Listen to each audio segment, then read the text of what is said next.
si es que se han accionado interruptores, si hay algún evento, ¿no? Si es que se ha producido algún evento en la planta. Y también necesitamos un cuadro de cargas, o si no, también el tipo de cargas con la que cuenta la instalación. Ahora, esto es importante porque ahorita lo vamos a ver. Ahora, y luego, una vez que ya tengamos esta información por parte del usuario final, procedemos a evaluar todas las gráficas ya obtenidas, ¿no? Empezamos con lo que es lo importante, lo esencial para poder dimensionar, es tener lo que es la energía reactiva, inductiva o capacitiva, el nivel de distorsión armónica total en la red, y si es que cuenta con un nivel de un THD importante, verificar, ¿no?, qué tipo de armónicos es el que hay presente. Entonces, antes de empezar a mostrarles las gráficas, quiero también comentarles los otros métodos que existen para poder dimensionar un banco de condensadores. Pero estos métodos no son muy recomendables, pero de igual manera se los voy a mencionar porque hay clientes o a veces que tienen este tipo de situaciones y no saben cómo proceder en estos casos, ¿no? Entonces, cuando nosotros tenemos el dimensionamiento de un nuevo proyecto y no tenemos un punto donde realizar la medición, lo que hacemos es con todas las cargas, bueno, ya debemos tener nuestra carga, nuestro cuadrito de cargas que van a estar instaladas en la planta. Entonces, cada carga sí tiene su propia plaquita técnica. Lo que hacemos nosotros es realizar la sumatoria de todas las potencias reactivas y con eso calculamos una potencia reactiva. La activa siempre va a ser fija, o sea, si el consumo activo va a ser fijo, pero va a haber un consumo también de reactiva. Entonces, con estos valores sacamos un coseno de phi promedio por toda la carga total y le restamos la tangente de nuestro phi objetivo, ¿no? En este caso puede ser 0.95, 0.97. Y es con esto que nosotros hallamos el valor del banco que podríamos instalar. Otra forma también es hacer la sumatoria de todas las potencias reactivas de, de las cargas y multiplicarlo por el coeficiente de simultaneidad. Ahora, ¿cuál es lo positivo de esto? Es que vamos a dimensionar teóricamente el consumo de reactiva y lo que necesitamos compensar. Pero lo malo es que como no hay una medición neta, no vamos a saber cómo va a afectar estas cargas a la red. Es decir, no sabemos si va a haber armónicos, no sabemos los picos de la variación de la carga. Es decir, ¿por qué nos ayuda la variación de la carga? Para poder dimensionar los pasos de los condensadores. Entonces, no sabemos cuál es la potencia mínima y la potencia máxima que se tiene que compensar, ¿no? Entonces, esto no va a asegurar que la compensación sea fina. Entonces, este tipo de métodos no es tan recomendable, pero nos ayuda para no tener más o menos una proyección de cuánto es lo que se tiene que compensar. Ahora, otro método que se tiene cuando ya está la instalación, pero queremos saber un aproximado usando la factura eléctrica. ¿Qué es lo que hacemos aquí? Calculamos la tangente inversa de la potencia reactiva sobre la activa, es así que hallamos el ángulo phi, le aplicamos el coseno a este ángulo y hallamos el valor de 0.895, que es el cos phi que hay actualmente en la planta. Entonces, como ya tenemos este valor, igual no hacemos lo mismo que en las fórmulas anteriores. Calculamos la potencia del banco que tendremos que instalar con la potencia activa multiplicada por la tangente de nuestro phi inicial menos el phi objetivo. En este caso, se trata de tender siempre a 1, pero no siempre es 1. Aquí el cálculo se hizo con 1, ¿no? Resolviendo toda esta fórmula, llegamos a que necesitamos un banco de 85 kVAR en esta instalación, con este caso. Ahora, estas son dos opciones que se tienen. Al igual que el anterior, lo positivo es que va a ser más exacto la dimensión del banco que se tiene que instalar, pero lo mismo que también que lo anterior. No sabemos los armónicos, no sabemos cuál va a ser el paso más pequeño o cómo va a ser la configuración de los pasos del banco. Entonces, esta solución tampoco no es la óptima, ¿no? Luego, continuando, ahora sí vamos a hablar del dimensionamiento, ya con las mediciones de un analizador portátil que está diseñado específicamente para este tipo de casos, ¿no? Donde se necesita realizar un dimensionamiento correcto y que te bota los parámetros que tú necesitas. Entonces, una vez que tenemos las mediciones, vamos a poder nosotros saber con exactitud, ¿no? Cómo es el consumo de reactiva, cuál es el valor mínimo, intermedio y máximo que hay, cómo es la gráfica, ¿no? Luego también la variación de la carga, si es que hay picos, los momentos en los que hay más consumo, los días en donde hay menos consumo. El usuario final va a poder saber, ¿no? Cómo es el consumo semanal. Quizás los 3 primeros días está al 80%, luego baja, al día siguiente está al 20% y así sucesivamente. Entonces, también podemos conocer el nivel de armónicos presente por orden y también total, y si es que hay desequilibrios entre fases y algunos otros parámetros adicionales con los que cuentan este tipo de equipos, ¿no? Pero en sí estos son los más importantes, o los que vamos a necesitar. Entonces, eh, aquí más les hago como los puntos o el orden en el que tenemos que revisar los parámetros. Empezamos con la corriente, luego seguimos lo que es con la potencia activa, luego la potencia reactiva, verificamos si hay capacitiva, si hay inductiva o si hay presencia de ambas, la distorsión armónica total, de tensión y de corriente, y luego, en caso de que haya THD, verificar qué tipo de armónico es el que tenemos. Entonces, ahora sí vamos a empezar con lo que es las gráficas. En lo que es corriente, aquí contamos con dos casos. Antes de empezar a realizar el dimensionamiento, verificar todas mis gráficas, esto es algo que nosotros tenemos que revisar. ¿Por qué? Por ejemplo, ¿no? Hay 3 puntos que les voy a comentar antes de empezar con las gráficas. El MyEvox tiene lo que es la opción de configuración de granularidad. ¿Qué quiere decir esto? Que podemos configurar la frecuencia de muestreo, ya sea por parámetro, es decir, yo quiero que mi corriente tenga tal frecuencia de muestreo, mi tensión tal frecuencia de muestreo, se puede configurar, o una frecuencia de muestreo total por todos los parámetros. Entonces, el MyEvox cuenta con una granularidad desde 1 segundo, luego de 1 minuto, 5 minutos, 10 minutos, 1 hora, así hasta 2, 3 horas, si no me equivoco. Este valor ahorita no lo recuerdo, pero sé que cuenta también con 1 hora, o sea, 10, 15, 25 y así hasta 1 hora. Entonces, luego otro valor que tenemos, que son el número 3 en romanos, que significa promedio instantáneo. ¿Qué quiere decir promedio instantáneo? Que me saca el promedio de todas las mediciones que se han realizado. Bueno, este analizador de circuitor te bota mediciones, o te toma mediciones cada 10 milisegundos.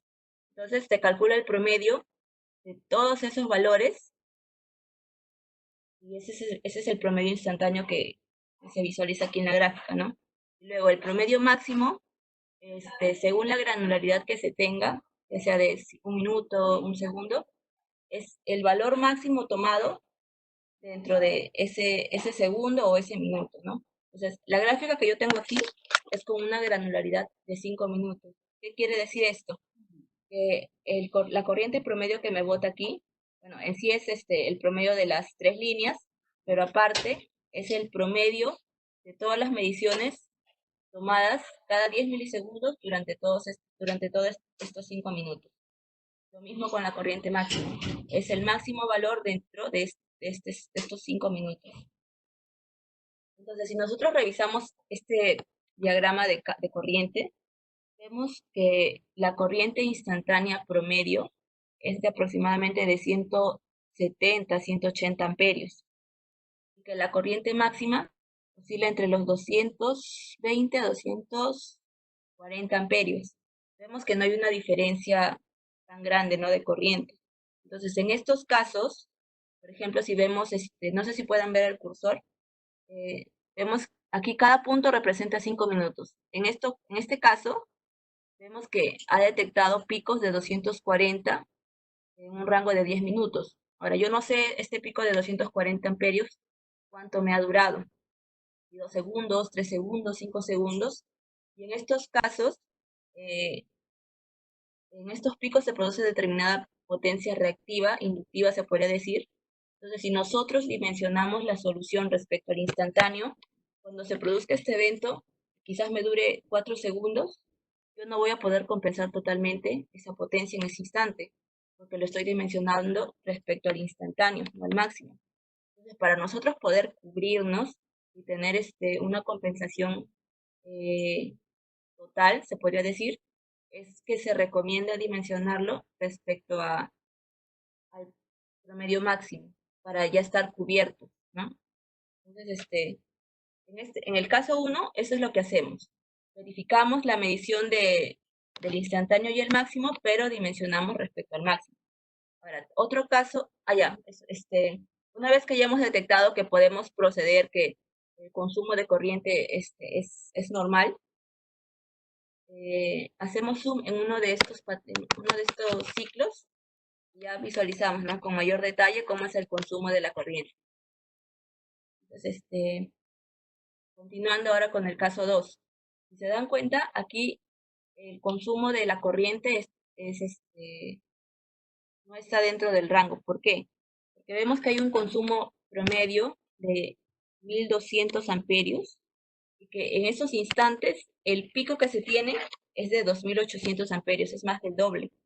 Entonces, si yo acá dimensiono respecto a los máximos, voy a tener una solución que está totalmente sobredimensionada. Entonces, en estos casos, lo que nosotros recomendamos es que se comuniquen con nosotros y así, de esta manera, nosotros poder apoyarles con a encontrar una, lo que quizás no es si necesita un banco, quizás no es solo el banco, quizás necesita algún adicional. Pero eso nosotros lo vamos a saber cuando realicemos una segunda medición con una granularidad más pequeña, es decir, de un segundo, para detectar la duración de estos eventos, cuál es el valor real, también encontrar el punto que está originando esto y tratarnos bueno, eliminar todos estos picos porque en sí son muy elevados. Ahora, una vez que ya tenemos definido cualquiera de estos dos casos, procedemos a, en caso de que sea el caso 1, continuar revisando las gráficas y si es que contamos con el caso 2, comunicarse, ¿no?, con nosotros para poder apoyarles a dimensionar una solución más adecuada. Entonces, una vez que ya revisamos las corrientes, empezamos con la potencia activa. ¿Para qué revisamos la potencia activa? Para ver cómo es el patrón de consumo y para hacer un cálculo de el valor de la potencia activa respecto a la reactiva y verificar, en efecto, cuál es el tipo bueno, el nivel de penalidad que se tiene presente. Luego, una vez que ya tenemos la potencia activa revisada, procedemos con la potencia reactiva. Aquí tengo un caso donde solo hay reactiva e inductiva, ¿ya? Hay casos también donde hay lo que es reactiva capacitiva, pero no he podido encontrar una gráfica para poder mostrar. Pero en sí es igual, ¿no? En vez de cavar L, como dice aquí, dice cavar C. Y me muestra las gráficas de la presencia o consumo de capacitiva que hay en ese instante. Ahora, igual aquí revisamos, ¿no? Vemos cuál es el valor máximo, potencia reactiva. Vemos que este 60 cavar. Ya sé cuál va a ser el valor de mi banco, entonces. Igual verifico cuál es el exceso que se está pagando. Ahora, acá hay un caso. Yo veo que mi potencia activa es de 160 kilowatts. Y veo que mi potencia reactiva es de 60. Entonces, si yo calculo el porcentaje, yo sé que puedo generar el 30% respecto a mi activa. Entonces, el 30% de 160 me da 48 kilowatts. Entonces, pasando eso a cavar, serían 48 cavar. Y yo tengo un rango para generar 48 cavar. Veo que acá llego a 60. Allá tengo 12 cavar, lo que pago es 12 cavar, entonces menciono mi banco 12 cavar. No. Yo lo que busco es reducir la mayor cantidad de reactiva para que de esta forma yo tenga mayor holgura en el transformador y también pueda disminuir la corriente que se está consumiendo. Entonces, no es que yo solo voy a compensar el exceso por el que me penaliza. Por eso es que yo les comento que veo 60 y dimensiono el banco a 60 kbar, ¿no? Para tratar de reducir en su mayor posibilidad la potencia reactiva. Pues una vez que ya tengo este valor, hago zoom en lo que es uno de estos ciclos y reviso, ¿no? Si se dan cuenta, los ciclos son similares.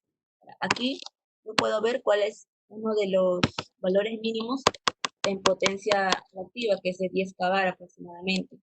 Luego le sigue otro pico de 20, 30, y luego 50 y por último 60. Entonces, ¿cómo yo puedo configurar mi banco para poder cubrir todos estos valores? Una opción es esta, tener 3 pasos, uno de 10, otro de 20 y otro de 30. En total, cuando se activen todos, me van a dar el valor de 60 que necesito compensar, pero conforme el regulador de factor de potencia me vaya midiendo y detectando los casos, me puede activar el de 10, el de 20, el de 30, 40 kbar, 50 kbar y 60 kbar. Entonces, cuando nosotros queremos dimensionar, realizar la configuración de un banco de condensadores, es necesario evaluar todo esto.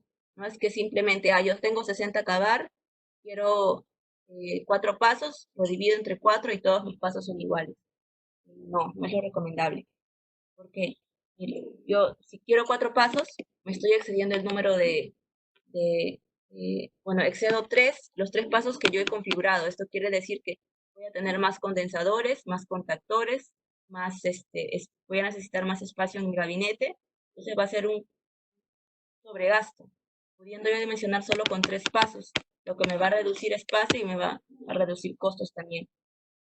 Entonces, por eso es necesario también evaluar este tipo de configuración para ser más eficiente en el momento de dimensionar. Entonces, una vez que ya he revisado todos estos valores, primero la corriente, la potencia activa y la potencia reactiva, solo hasta aquí ya sé que necesito un banco de condensadores y las opciones que yo tengo en Circutor son la serie de condensadores ya armados, que es la familia Optim. Puedo también dimensionar un generador de reactiva, que es la serie SVGM, o también en caso de los integradores, puedo adquirir condensadores que son la línea CLZ-HD Heavy Duty, con los contactores para condensadores, ¿no? Entonces, contamos con soluciones ya armadas o soluciones sueltas para que el usuario también pueda diseñar su propio banco. Hasta aquí, ya sabemos ya que necesitamos lo que tenemos aquí, un banco de condensadores. Luego seguimos con el siguiente parámetro, que es el nivel de THD de corriente. Ahora, he visto varios casos de varios informes, donde ven que hay un THD de 80% en la medición y ponen, detecto un nivel de distorsión del 80%, pero no me dicen respecto a qué. Entonces, cuando nosotros vamos a realizar esta revisión, siempre tenemos que hacer el cálculo de THD respecto al pico de corriente máximo. Entonces, quizás ese THD de 80% es respecto a 50 amperios. Y el THD que vemos aquí de 40% es respecto, no sé, a 200 amperios. Entonces, uno se alarma porque el 80%, pero es respecto a 20 amperios. Entonces, en sí la corriente armónica van a ser de 16 amperios. Y cuando es 40% de 200 amperios, tengo 80 amperios de armónica. Entonces, lo que importa en sí es el nivel de THD de corriente respecto al pico de corriente más alto. Ahora, cuando nosotros tomamos en consideración el THD, cuando este valor esté por encima del 15%. Aquí es cuando ya los armónicos presentes comienzan a tener efectos negativos, ¿no? A originar efectos negativos en la red. Entonces, ya con esto sabemos que nuestro banco va a necesitar un filtro de rechazo, que son filtros para proteger el banco. No es que van a eliminar los armónicos. Estos filtros son para evitar que los armónicos ingresen al banco y puedan dañarlo. Entonces, aquí Circutor cuenta con dos tipos de soluciones. Los filtros pasivos, que son la línea RBX, que son para un tipo de armónico, o los filtros activos, que son la línea AFQM. Este tipo de filtros compensan todos los armónicos que hay en la instalación, desde el armónico 2 hasta el armónico 50. Entonces, una vez que ya hemos revisado el THD de corriente, procedemos con el THD de tensión. Aquí aplicamos lo mismo, verificamos el punto máximo de consumo y respecto a ese punto es que verificamos el nivel de THD de tensión con el que contamos. Ahora, ¿cuándo es que consideramos el THD de tensión? Cuando esté por encima del 3%. Vemos que aquí están más de 6%, entonces es considerable. Ahora, ¿qué significa que tengamos THD de tensión? El filtro que vamos a instalar para el banco de condensadores necesita estar reforzado. Entonces, igual aquí, ya estos filtros ya sí son de fabricación especial. Entonces, igual, son la misma línea RBX, pero reforzada. Y el filtro activo, ya sí te compensa THD de corriente y THD de tensión. Este tiene las dos opciones. Entonces, hasta aquí ya sabemos que necesitamos un banco con un filtro reforzado. Ahora, pero no sabemos si va a necesitar un pasivo o un activo. ¿Cómo es que nosotros escogemos el tipo de filtro verificando los armónicos presentes en la planta? Ahora, este es el punto máximo de corriente, es el instante de las 6 de la tarde. Entonces, el analizador te bota esta gráfica de armónicos en un instante. Entonces, en este instante, vemos que el quinto armónico está casi al 50%, 47, 48, hasta 50. Y el séptimo armónico está aproximadamente al 25%. Entonces, ¿qué es lo que necesitamos aquí? Tenemos dos tipos de armónicos. No podemos ofertar un filtro pasivo. Se necesita un filtro activo que te compensa 2, 3, 4, hasta 20 armónicos, ¿no? Del armónico 2 al 50. Entonces, ¿cuál sería mi solución? Hasta aquí, ya revisando todos mis parámetros, necesito un banco de 60 kVAR con un filtro activo. Pero, ¿cuál es el plus del filtro activo que tiene este circuitor? Es la línea FQM, que el filtro tiene la opción de compensar un porcentaje de potencia. Entonces, si nosotros hacemos el cálculo, podemos verificar, ¿no? Este filtro que posiblemente sea, a ver, el 50%, sería aproximadamente de 100 amperios. Podemos hacer el cálculo de cuánto me va a compensar reactiva este filtro y quizás cabe la posibilidad de que ya no necesitemos el banco. Simplemente con el filtro podemos compensar esos 60 kVAR y ya el filtro también ya está protegido contra los armónicos. Entonces, por eso entonces, con todos estos valores y este orden es que hemos llegado a la solución. ¿Qué más les puedo comentar?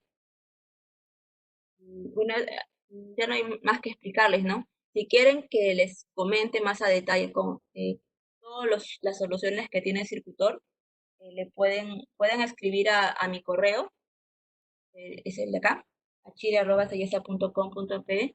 Igual también, ahorita vamos a empezar con las consultas. Y si no llegamos a solucionarlas, a responderlas todas, igual pueden enviarme las consultas a mi correo, ¿no? Y yo les voy a estar pasando información respecto a todas las soluciones y cómo, si es que tienen alguna medición, como hemos visto el caso de la corriente, que es no está dentro de los parámetros, podemos apoyarles a realizar a encontrar una solución no adicional, no simplemente dimensionar un banco. Yo sí, empezamos con las preguntas. Sí, tenemos alrededor de 7 minutos para poder responder algunas y de repente, en primer lugar, vamos en orden. Fiorella, ve poniendo, por favor, las que se van registrando. Yo voy a estar leyendo las primeras. Joan, ¿estás habilitado? También habilita tu micrófono, por favor, para que me puedas ayudar a responder algo. Listo. Según la primera pregunta es, buenos días, en una instalación se observa que existe un cavar negativo. Pregunta si es normal. Dice que no tiene banco de condensadores y él pensó que al inicio pensaba que era el sentido del transformador de corriente. También se mostró en negativo. Claro que sí, eso sí era. Pero dice que el analizador tenía la opción de cambiar el sentido de la corriente y se hizo. Sin embargo, los kilowatts se mostraron en positivo y los cavar en negativo. Ya. A ver, Bueno, en caso yo estaba mencionando que es posible que la instalación cuente con cargas capacitivas, porque si es que estás totalmente seguro que la conexión de los transformadores de corriente están en el sentido correcto ujú. y que también está correctamente el tema de los ángulos, porque tienen que estar en fase 120 grados, no importa si tengan ¿cómo se llama? Un factor de potencia diferenciado. Las corrientes y los voltajes siempre van a estar en fase 120 grados, al menos que esté desbalanceado. Ahí sí hay un pequeño problema. Bueno, pero el desbalance en realidad va más que todo por el tema del módulo de valor de corriente. Sí, me decían también que que estaba en una planta, creo que que solamente tenía secadoras. Este, Ahora, en realidad las cargas en sí pueden ser incluso las que no estemos viendo, por ejemplo, luminarias. Las luminarias LED, que son netamente capacitivas, o no tienen un equipo que pueda mejorar el factor de potencia de las luminarias, también tienen un efecto capacitivo en la red. Hay algunas luminarias que vienen con un compensador para que tenga el factor de potencia 1, y otras luminarias LED que simplemente son capacitivas y que también que tienen bastante injerencia en la red. Claro, Sí, no son solo las permíteme, luminarias, ¿sí? a ver, permítame un poco comentar algo al respecto. Tal como estabas comentando, Angie, no son solo luminarias. En No. realidad, el problema de tener carga capacitiva en la planta es bastante moderno, digámoslo así. Si bien antes lo único que necesitábamos era compensar la inductiva porque eran los motores los que desbalanceaban las cargas, hoy en día las luminarias, las computadoras y otros equipos, de acuerdo a de acuerdo a qué estamos hablando, por decir, hemos encontrado mediciones que en lugares de clínicas, equipos tipo tomógrafos generan carga capacitiva. Sabemos que en los centros comerciales los problemas principales están con sus luminarias. Sabemos que en lugares tipo los call centers sus problemas son las computadoras. Todas estas cosas generan carga capacitiva. Así que hoy en día es ya factible encontrar un desbalance capacitivo, además del inductivo. Y por si acaso, sí es posible tener penalidad tanto por capacitiva como inductiva. Es algo que se puede dar colocando un ejemplo en un centro comercial, que durante la mañana tiene quizás todos los equipos de ventilación encendidos, las luminarias están apagadas, la mayoría, bueno, algunas al menos, y hay mayor cantidad de motores funcionando. Para la noche baja un poco el tema de las inductancias y sin embargo aumentan las luminarias. Así que puede tener un exceso probable de inductiva en la mañana y capacitiva en la noche, por decir. Son problemas que pueden coexistir y cada vez más comunes en realidad. Muchas gracias, amigo. Este, la siguiente Bueno, pregunta, pasemos. sí, la siguiente pregunta, bueno, es el tema de los armónicos de orden par. Como, bueno, ya uno de los asistentes respondió, realmente son homopolares. Tiene razón, se eliminan entre sí y tiene que ver con cargas continuas. De hecho, ya está respondida, pasamos a la siguiente. ¿Cuál es la diferencia entre, bueno, según la norma IEC 61000-4-3, la clase A y versus la clase S en los analizadores de redes? Bueno, básicamente es la principal diferencia es el tema de la precisión. Pero sin embargo, como no tengo ahorita la documentación así para poder hacerles la comparativa, esta pregunta me gustaría enviárselas por correo para hacerles una explicación un poco más extensiva, de acuerdo a las características, lo que dice la norma respecto a la clase A y clase B. Pero básicamente o principalmente es el tema de la de la precisión y en los rangos de precisión al momento de la medición de corriente, porque en sí un transformador de corriente tipo Rogowski, en los que son analizadores de redes portátiles, no son tan precisos como uno de núcleo Serra y que tenga mucho menos espacio para poner, por ejemplo, el cable dentro, ¿no? Porque tenemos mucho más precisión cuando hay menos espacio rodeando el cable que cuando tenemos espacio. Me gustaría esto hacerle una aclaración por medio del correo. Para avanzar rápido, que tenemos un minuto, es cómo identificar la direccionalidad de armónicos del concesionario al cliente o viceversa. ¿Cómo dice Yoshi? No, disculpa. ¿Cómo identificar la direccionalidad de armónicos del concesionario al cliente o viceversa? Ya. Bueno, en sí no se puede a menos que apagues todas tus cargas y ya realices la medición en tu transformador. De esta manera puedes detectarnos si es que los armónicos están inyectados desde aguas arriba o están siendo generados por tus equipamientos. Es por eso que se conoce que cada nivel de orden de armónico lo genera determinado equipo, ¿no? Por ejemplo, los armónicos de tercer orden los generan los equipos monofásicos, los de quinto orden las cargas trifásicas, así. Entonces no hay una manera en la que podamos detectar, ¿no? Desde qué punto se están inyectando los armónicos. Entonces, bueno, disculpen amigos, estamos muy estrictos con el tema del tiempo porque se vienen las otras capacitaciones que sé que ustedes van a estar presentes. Vamos a registrar las preguntas que nos han hecho, les las vamos a enviar por correo. Se está compartiendo un link para encuesta de satisfacción y también un link para responder algunas preguntas de la capacitación para poder acceder al certificado de participación. De hecho, agradecemos. Sí. Igual si tienen alguna consulta y quieren conversar conmigo, me pueden enviar un correo y yo les puedo pasar mi número para que puedan llamarme en caso de que tengan algún caso, ¿no? Con algún usuario, o incluso en su misma planta. Me pueden pasar mediciones o, bueno, cualquier requerimiento que tengan, ¿no? Para yo poder apoyarles, también pueden conversar con Yoshi e incluso podemos también contar con el apoyo de Joan.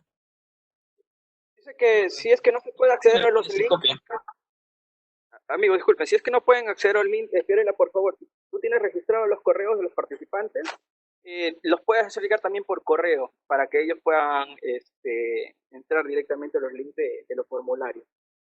No se preocupen, amigos. Nosotros tenemos registro de sus correos y la información les va a llegar. Así. Listo. Bueno, hasta aquí con nosotros. De hecho, tengan una buena tarde. Conéctense a los otros webinars que ya están por comenzar. Y bueno, sigan atentos a las novedades y eso. Muchas gracias a todos. Gracias a todos, buen día. Gracias.